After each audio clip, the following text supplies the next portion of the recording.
किसी ने बड़े कमाल की बात कही है कि इस दुनिया में दो व्यक्ति श्रेष्ठ होते हैं। पहले वो जो शक्तिशाली होकर भी माफ कर देते हैं और दूसरे वो जो दरिद्र होकर भी दान कर देते हैं। नमस्ते, मैं हूं आरजे कार्तिक। एक बड़ी छोटी सी कहानी है। एक गुरुकुल में 30 शिष्य पढ़ते थे। उनमें से एक शिष्य जो था, उसकी बहन की शादी होने जा रही थी और उसे छुट्टी चाहिए थी। वो अपने गुरुजी के पास गया और जाकर कहने लगा कि गुरुजी 3 महीने बाद जो है मेरी बहन का विवाह है, मुझे छुट्टी चाहिए और अगर कुछ मदद हो जाती। वो बात बात में कहने लगा कि शायद कुछ गुरुजी अपनी ओर से मदद कर दे। गुरुजी ने उस बात को आई गई कर दिया, टाल दिया। जब शादी की जो तारीख थी, तिथि थी, वो पास आने लगी तो गुरुजी ने उसे बुलाया और कहा, बेटा छुट्टी चाहिए, चले जाओ और एक किसी शिष्य को ले जाओ अपने साथ ताकि तुम्हारी मदद करेगा, तुम्हारे किसी मित्र को ले जाओ। उसने कहा ठीक है गुरुजी। फिर से उसने वो कहा कि गुरुजी कुछ मदद हो जाती है। गुरुजी ने बात को आई गई कर दिया। जब दोनों शिष्य निकलने लगे तो बुलाकर कहा, ये 5 अनार ले जाओ, यात्रा में काम आ जाएंगे। दोनों शिष्य निकल गए। जिस शिष्य की बहन की शादी थी, वो दूसरे वाले मित्र से, दोस्त से, जो उसका बेस्ट फ्रेंड था, उससे कहने लगा कि देख रहे हो कैसे गुरुजी अपना सब कुछ समर्पित कर दिया और मदद मांगी। इतना सब कुछ है इनके पास, इतना बड़ा गुरुकुल है, मदद मांगी तो मुझे 5 अनार दे दिए। बताओ इन 5 अनार से क्या होगा? दूसरे वाले ने कहा कि भाई गुरुजी ने दिए हैं तो कुछ सोच समझ के दिए होंगे, सब अच्छा होगा। यात्रा चलती रही। आधा सफर जो है कट चुका था। रेतीले इलाके में से जा रहे थे।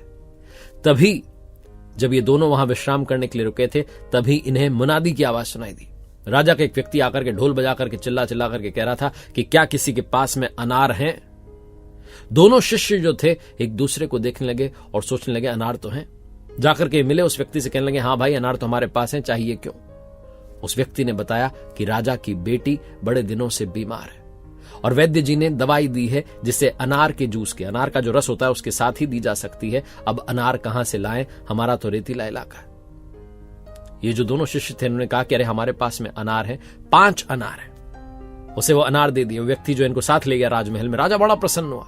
राजा ने बुलाया और बड़ी आवभगत की। बोले वाह कमाल हो गया, मैं तो सोच रहा था कि मेरी बेटी अब बचेगी नहीं, लेकिन ये अनार पता नहीं कहां से प्रभु कृपा से यहां तक पहुंच गए। आप दोनों पता नहीं कैसे यहां पहुंचे, सफर में मिल गए, सब कुछ ठीक हो गया। बताइए मैं कैसे आपकी सेवा करूं? जिस शिष्य की बहन का विवाह था उसने कहा बस हमें जाने की आज्ञा दीजिए, मेरी बहन का विवाह है, मुझे वहां पहुंचना है। राजा ने कहा क्या बात है, आपकी बहन का विवाह यानी मेरी बहन का विवाह है, हम उस विवाह का कार्यक्रम धूमधाम से करेंगे, आप चिंता मत कीजिए।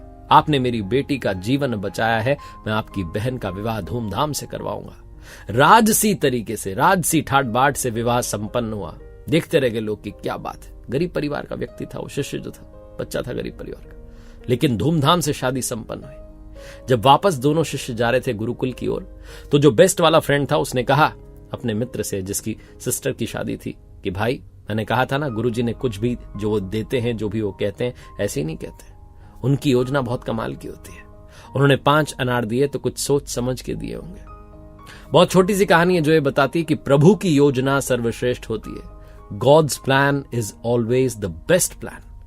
प्रभु पर छोड़ दीजिए, अपनी ओर से सोचना बंद कर दीजिए। बोलिए अब सब कुछ आपके हवाले, मैं आपके हवाले, मेरा जीवन आपके हवाले, वो सब संभाल लेंगे। कई बार हम जीवन में घबराने लगते हैं कि अरे भगवान ये हमारे साथ क्यों कर रहा है?